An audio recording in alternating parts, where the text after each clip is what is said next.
breaker, taking credit as an educator. I've been known to spit the flows and make it shaky, shaky thing. Popping, locking, stopping, let it hang. Watch us as we drop this hip hop, it's like it stings. We make the whole room drop and everybody sing. We want the funk. We gotta have that funk. We kick it old school, we think we're so cool. We take it back to the past, we gonna act a fool. Enough jumps, the middle finger make my... Hello, and welcome to Sports Buzz, the Fanatical View. I am your host, Scott D. Lewis, here in studio, not live, in studio, sneaking in for a tape show.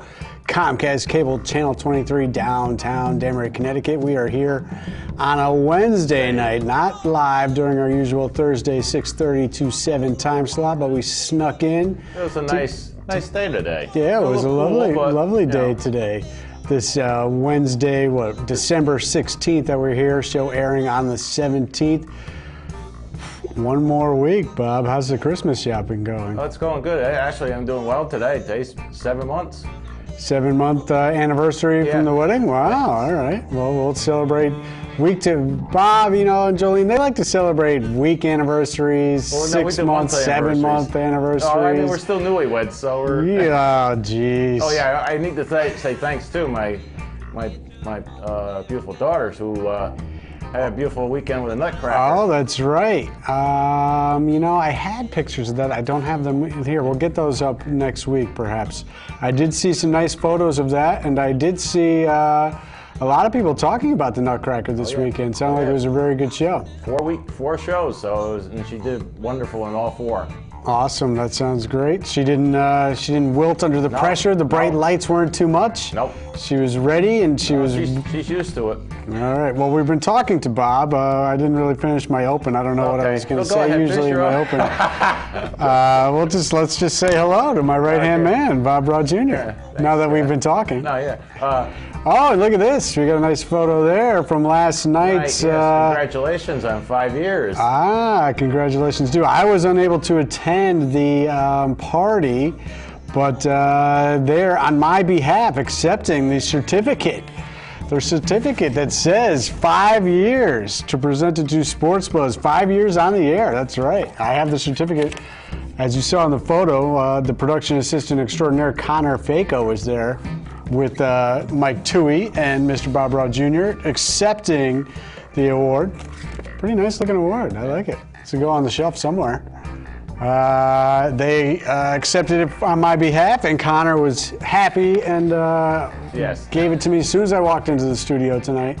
So thank you to Comcast for acknowledging that and giving us the certificate. Glad there was some representation from the show here last night to accept on my behalf. Bob's show, of course, Spotlight on Tuesday nights at 9, Wednesdays at 12. How many years have you been on, Bob? 5. Actually, I'll be starting 6 so in April. You got a certificate as well? All right. And what about Mike Toohey? His show, Expose Cinema, Friday nights at 9, Wednesdays at 1. Mike got a couple certificates last night, too. He always gets certificates every year. I mean, how many shelves does he have with certificates? Oh, sure. He comes to the studio all the time and does work. He gets certificates for that. He's in the Alien Suite. He's here more days than anybody else. Yeah, He's a show-off. That's all he is. More shows done in 1 year. Speaking of that, we'll be doing a show tonight. Yeah, we will be doing a show tonight. Ask, are we doing his Christmas show tonight? Yeah. What show is he doing? When's his Christmas show? Regular show. Regular show. All right. So we got that stuff. Of course, Toohey is in there. McFadden, Mike the Met Maniac is here as well, and we could probably change his name now to this point to the Jet Maniac. Yeah, because the we'll Jets slip out of well. football season and get into, or baseball season, and slip into football for him. Yeah. Connor Faco, production assistant extraordinaire, is here as well. No strange man. I did get a couple messages from him today, so I'll sneak in a few of his comments. Like cut the through the sound there. Yeah. All right, so we're going to start this week, though, however, on the NBA, not on the NFL. Oh, well, the NFL did well this weekend. But... Well, we've been starting with the NFL every week, so I thought we'd change it up because there was a huge game on Friday night up in Boston in the Garden. Right. Celtics taking on the then undefeated Golden State Warriors, who at that time were 23-0, looking to go 24-0. the Celtics, the upstart, young, improving Boston Celtics, gave them all they could handle in this game up in Boston. Actually didn't shoot very well in this game, found themselves down by as many as 11 in the second half. They did, however, rally, took a 5-point lead, under 2 minutes to go in the game. Unfortunately, they were not able to hold on. The Warriors then took the lead. The Celtics were able to tie it and force overtime.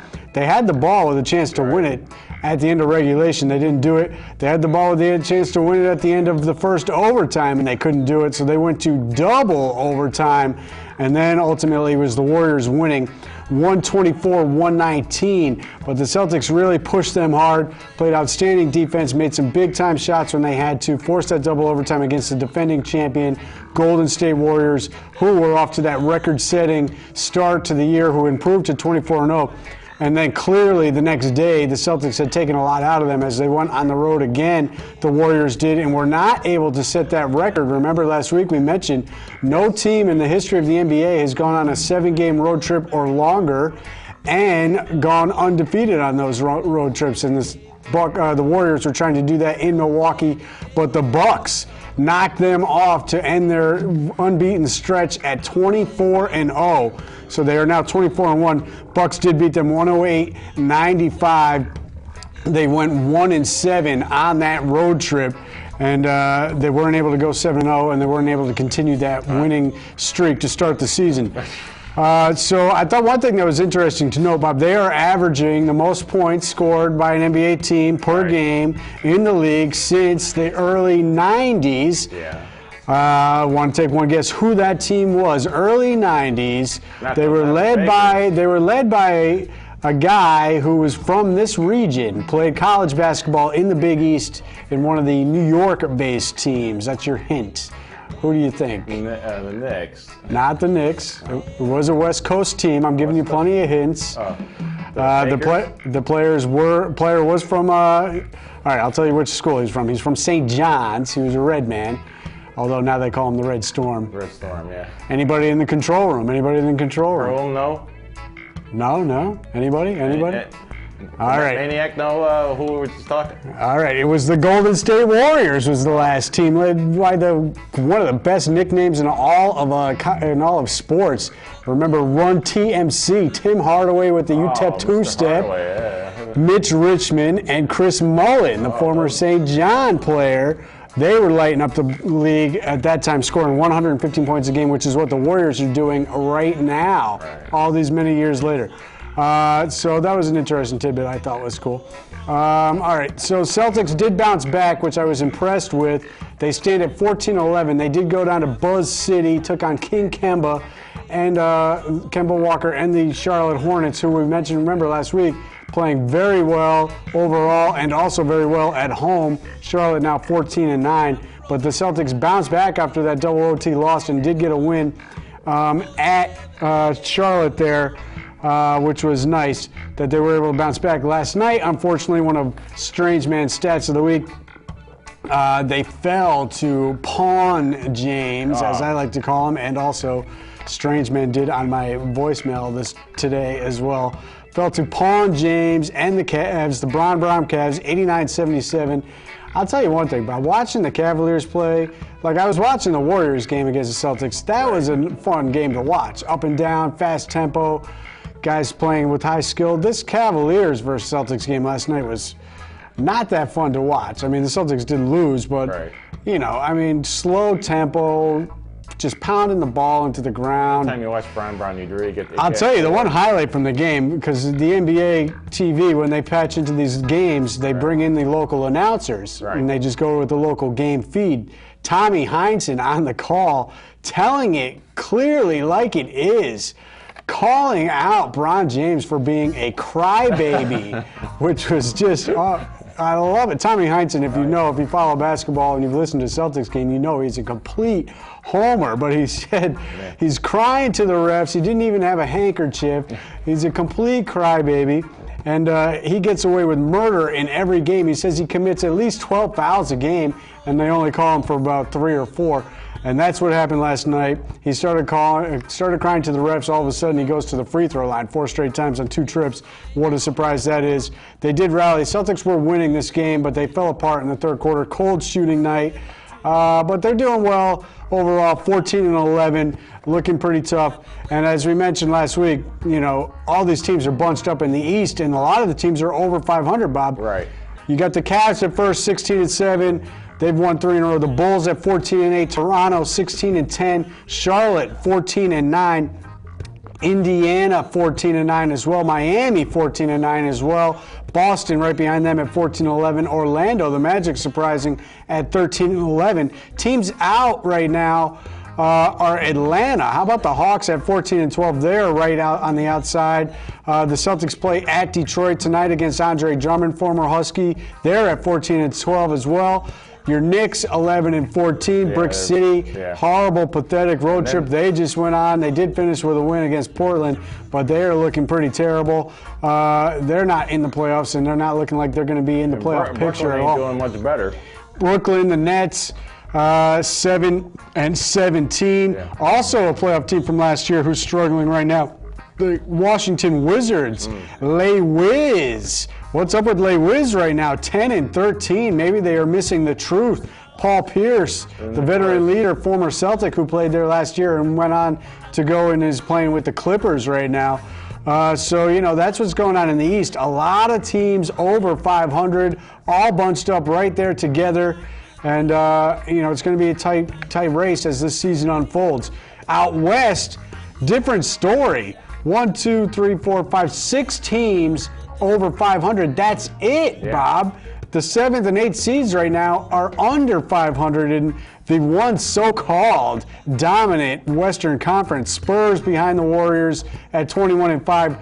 Thunder, OKC looking to get healthy after their injury plague last season. With Kevin Durant coming back and Westbrook as well, 16-8. Clippers, the Clip Joint, LA, 15-10 as they beat the Nets in a game recently.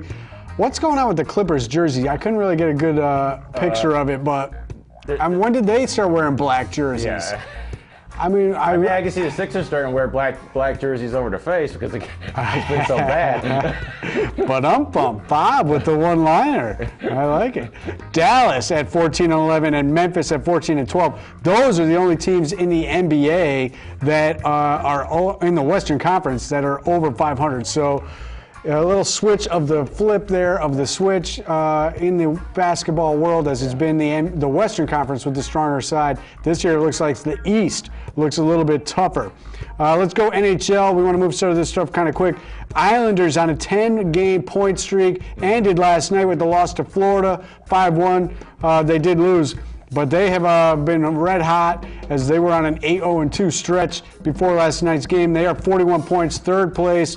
1 point behind your Rangers, Bob, who continue to struggle, although they did beat the Oilers last night 4-2. They are 3-5-2 in their last 10, but they're in second place at 42 points. Not a great road trip for them, No. but they're going to look to get healthy and look to get back on the winning track. They had the great start to the season. I'm not sure really what's happened in the last 10 games, what's changed, but they just have not played well. No, chemistry's not where it's supposed to be.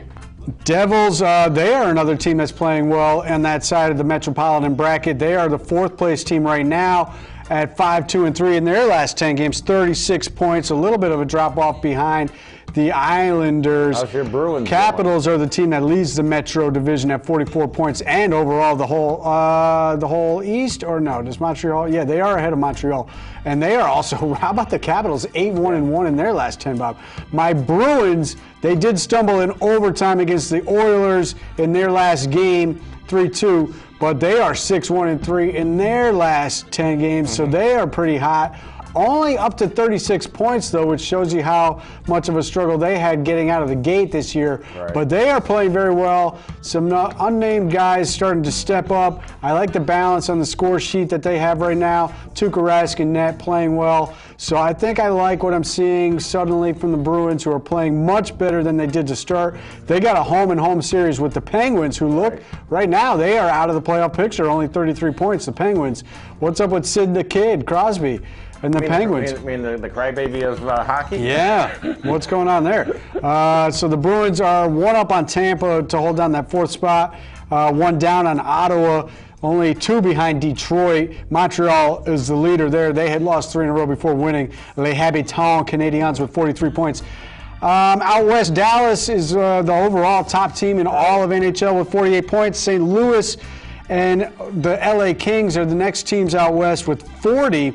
Big drop-off, though, in the Western Division, the farthest division out there, Pacific, with from 40 points all the way down to 31 with San Jose. So there's a big drop-off in the NHL in the West as well, Bob, not just the NBA. San Jose, 31 points, Arizona, Calgary, Edmonton, and Vancouver at 30. So I'm not sure what's going on there.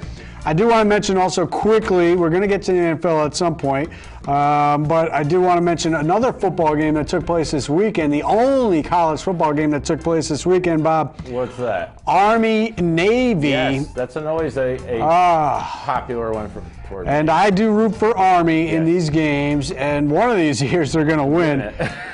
It wasn't this year. Been quite a ways. I mean, Navy has a good team, Bob. We know they were a top 25 ranked team this year. They're going to a good bowl game. Right. And but Army had this game. They were winning in the second half, in the fourth quarter. It's the fourth quarter is where they have. It was 2012 all over again. Remember the heartbreak in 2012 when they were looking to end that, at that time, 11-game losing streak. And they fumbled that exchange on the option read with just over a minute left from the 14-yard line, looking to go in for the go-ahead score. They fumbled it there. In this game, looking to snap the 13-game losing streak. Instead, they fall to 14 straight, 21-17. They miss a field goal in the fourth quarter. They fumble a snap. Then they throw 2 interceptions, and they miss the Hail Mary that could have won the game. Navy gets it done again, 14th straight year. So that's that. We'll see what happens next year. It's a great game usually. This weekend, right? The 19th, I think, was the first game. So, yeah, I guess this weekend coming up. Too many bowl games for my liking. They should be waiting, but they will be fast and furious coming up upon us. All right, we'll stay college before we get NFL. College basketball, here's your top 10 and some other notables before we get to UConn. Michigan State holding down number 1. Kansas, Oklahoma, Kentucky, Iowa State, the Cyclones, who had a big win over in-state rival Iowa. Did you see what happened at the end of that game, Bob? No. They rallied from 20 points down, won it at the buzzer. The crowd rushes the court, and they break one of the reporter's legs. Oh, my God. Doing so, a sideline reporter gets taken out in the stampede, breaks his leg. Ooh. Ouch. Number 6, Maryland, Duke. The Dukies at number 7. Surprised they're not getting more love. They usually automatically just get number 1 because their name is Duke. Right. Not so much this year so far. 8, Virginia. 9, Purdue. 10, Xavier. North Carolina, didn't they start as a preseason number 1? I think they have fallen out of the top 10 to number 11. I will mention number 14, Providence. My dad's team, Providence, up there. They're 14. In the ACC, or AAC, I should say, SMU at 18, Cincinnati at 23, UConn back in the top 25 with their big win over Ohio State this weekend. They are number 25, so they slipped back in. They pounded Ohio State. They needed a big win, Bob, because we know they struggled recently in some games against Gonzaga, Syracuse, and Maryland, all games that they had chances to win late, but they didn't play great overall in those games. But they pounded Ohio State. They had a 21-point halftime lead in this game as they raced out to 45-point first half. They win it going away 75-55. What they have? 5 players in double figures. This was the interesting thing I noted, Bob, in the box score. Only 7 players really got minutes. Kevin Ollie shortened his bench, only went with 7 players, all getting about 28 minutes or so or more. Here are the new guys you got to watch out for as they're stepping in. Jalen Adams, Sean Miller, and Sterling Gibbs. And then also it was nice to see, because I had put him on the scrap heap many times, and a lot of UConn fans think that his days have been long since numbered. Omar Calhoun reborn in this game. 5 for 5, hit a bunch of threes. So it was nice to see him. He's been around the block for a while with them.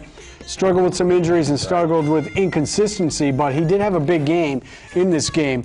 They got a couple in-state, smaller games before they get tested again later after Christmas. Texas is their next big game, I think, after Christmas in that New Year's Eve week. All right, so that's the college basketball scene. NFL, Bob, we'll get to it now.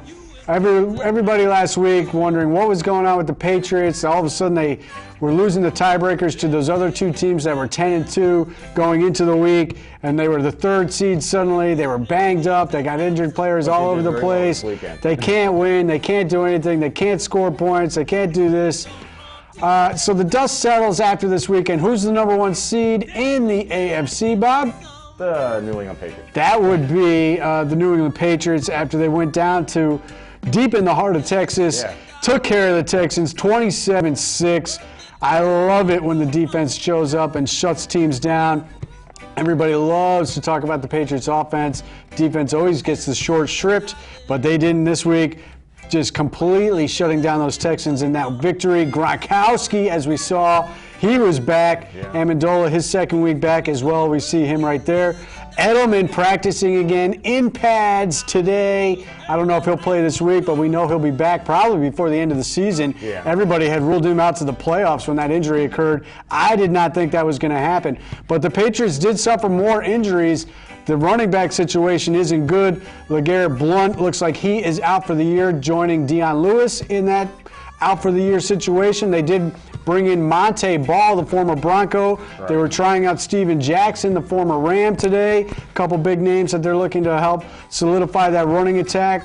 And, so more injuries as they get healthy. The running situation is a problem. They did lose a player on defense as well, Easley, who was having a good year. But I did mention the other two teams, Bob, that were 10-2. What happened to them?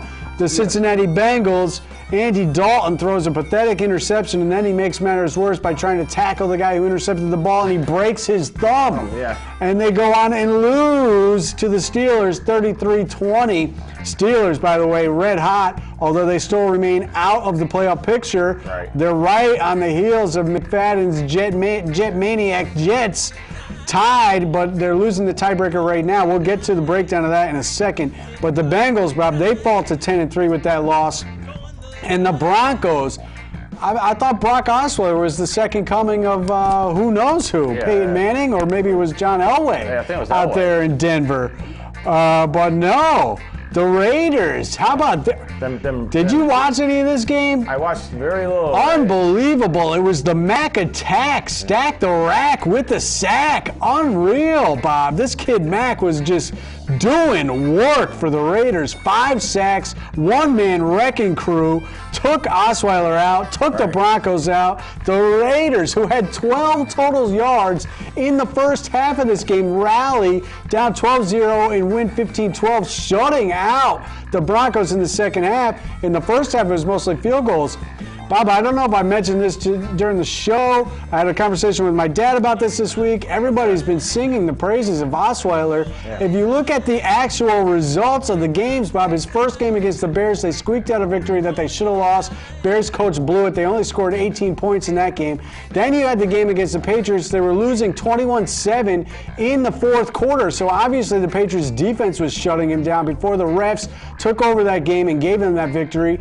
Then last week he bounces back with a win against the terrible San Diego not-so-super-Chargers in a 17-3 victory. So the point totals and the production really has not been there. Everybody's been thinking the story that the NFL wanted was Brock Osweiler is the next guy coming. Manning's never going to get his starting job back. The story the NFL wants, and this is what is going to play out, is Osweiler is starting to struggle. Can Manning get healthy and get a playoff run together one final time?